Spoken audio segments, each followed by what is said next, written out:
বাংলাদেশ সরকারি কর্মচারীদের যে অধিকাংশ সরকার যারা সব জায়গায় থেকে এসেছেন সেই শুধু নেতাগুলো কে আমার বাংলাদেশ পক্ষ থেকে অভিনন্দন এবং শ্রদ্ধা জানাচ্ছি। সবাই সংগ্রামী ভাইয়েরা আমার বক্তব্য শুরু করছে।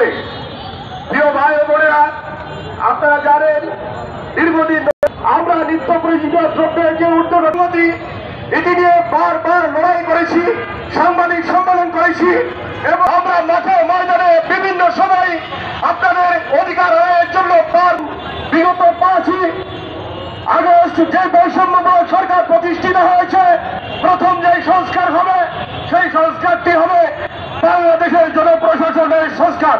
আমরা আজকে ছেলে দুধেই মা যদি মা এরকম লড়াইয়ের জন্য প্রস্তুতি নিতে হবে।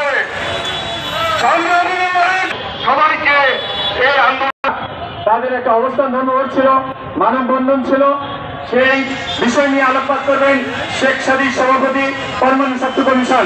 তাকে স্বল্প সময়ের জন্য বক্তব্য পেশ করার জন্য আজকের বাংলাদেশ কর্তৃক আয়োজিত আজকের